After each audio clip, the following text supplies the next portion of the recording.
रश्मि जी दिल्ली से। राधे। राधे राधे महाराज जी। महाराज जी, अगर कोई व्यक्ति हमारे सीधेपन का फायदा उठाकर हमारे साथ छल कपट करता है या विश्वासघात करता है तो उसे क्या हमें अपने जीवन से त्याग देना चाहिए? नहीं, इस परिस्थिति में खुद को कैसे प्रसन्न रखें? देखो, भगवान के परम भागवत अवतारी पुरुष धर्मराज युधिष्ठिर, भीम, अर्जुन, नकुल, सहदेव अपने बाहुबल से इंद्रप्रस्थ की स्थापना की और पूरे विश्व को परास्त करके सम्राट बने, और शकुनी ने पासे में सब गायब कर दिया। क्या भगवान उस समय सुदर्शन चक्र का अगर प्रयोग कर देते शकुनी के ऊपर तो सारा खेल समाप्त हो जाता, कौरव भी बच जाते और पांडवों को भी दुख ना भोगना पड़ता, पर ऐसा कुछ नहीं किया। शकुनी ने 12 वर्ष का वनवास और 1 वर्ष का अज्ञातवास पांडवों को निश्चित किया, और ऐसे महावीरों को, ऐसे अवतारी पुरुषों को भारी कष्ट भोगना पड़ा छल के कारण। तो हमें लगता है कि कहीं ना कहीं भगवत विधान होता है। जो आदमी छल कर रहा है हमारे साथ, शायद है कि हमने पूर्व जन्म में उसका कुछ लिया होगा। आज हमें लग रहा है कि वो छल विधान से हमारा ले रहा है, पूर्व जन्म में हमने कोई छल किया होगा तो उसी का उत्तर मिल रहा है। मुझे ऐसा मान करके शांत, अगर त्यागने की जरूरत है तो त्याग दीजिए, नहीं कुछ ऐसे संबंध जहाँ त्याग भी नहीं सकते, भले अपना घर का कोई सदस्य है, अपने परिवार का अपना प्रिय सदस्य है, कैसे त्यागोगे? अपना पुत्र है, अपना पति है, अपना मित्र है, अपना, तो सहन करना चाहिए। मतलब दूसरा उपाय नहीं है, एकमात्र सहन करना उपाय है। कबीरा खुद को ठगाइए, दूसरों को ना ठगे। अगर हमको कोई ठग रहा है तो वो देख रहा है, छोड़ दो उसके ऊपर, जाओ भैया जाओ। जब वो मालिक हमारी तरफ देखेगा तो निहाल कर देगा, और जब उसकी तरफ देखेगा तो बेहाल कर देगा।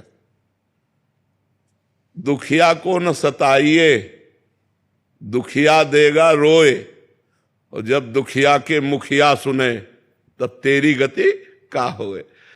ऊपर से लेकर के ये आज तक इतिहास साक्षी है। ये छल, ये कपट, ये व्यवस्था पहले से चली आ रही है बड़े बड़ों के साथ। वही तो कह रहा हूं, धर्मराज है भाई। हम लोग तो धर्म से चलेंगे, वो तो धर्मराज है, और छल से मारा कि 12 वर्ष का वनवास, 1 वर्ष का अज्ञातवास।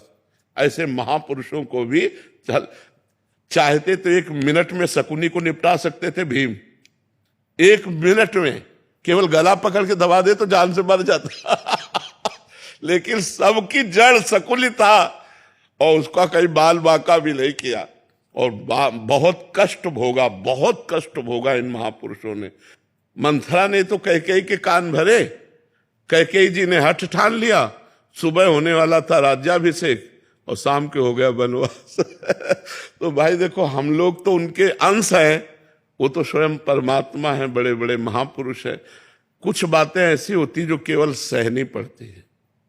कोशिश करो, अगर राजकीय कार्रवाई से तुम बच सकता है तो बच सकता है, नहीं तो शांत सह जाओ, वो देगा, मालिक कहीं से दे देगा। वो बहुत विधान करने वाला है। लड़ाई, हमें तो लगता है लड़ाई झगड़ा छल कपट इसमें सब ठीक नहीं है, शांति से सह जाए तो अच्छा है। देखो कितना सहने की कोशिश की पांडवों ने। पहले कहा था कि जब अगर 12 वर्ष का वनवास, 1 वर्ष का अज्ञातवास आप पूरा कर लेंगे तो पूरा चक्रवर्ती राज्य आपको मिल जाएगा।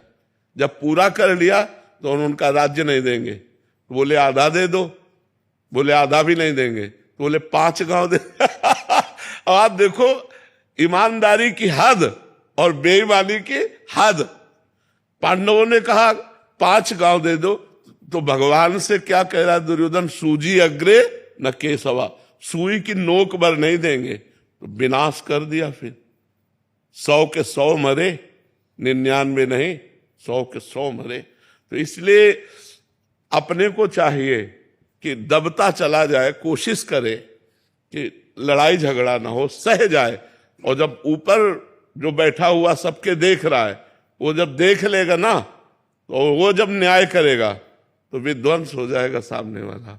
इसलिए हम तो यही सिखाएंगे कि झगड़ा ना करो, हम यही सिखाएंगे कि हिंसा ना करो, शांत भाव से सह जाओ। अगर कहीं ऐसा लगता है तो राजकीय विभाग का सहयोग ले लो, लेकिन लड़ाई झगड़ा ना करो। बहुत शांति थोड़ा जीवन है। आजकल लोग जरा जरा सी बात में हिंसा कर देते हैं, ये नहीं जानते कितना कीमती मनुष्य शरीर, और इसको हम नष्ट कर देंगे और हमें कितना बड़ा अपराध लगेगा।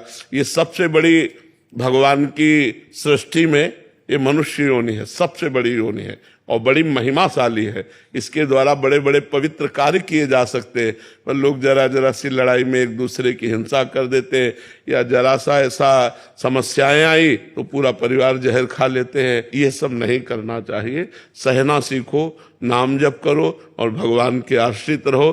किसी तरह संसार से हम मुक्त हो जाए, नहीं बहुत कठिन, बार बार जन्म, बार बार मरण कहाँ तक भोगेंगे यार, कितना भोगेंगे, कितना कष्ट है संसार में। तो इसलिए नाम जप करो।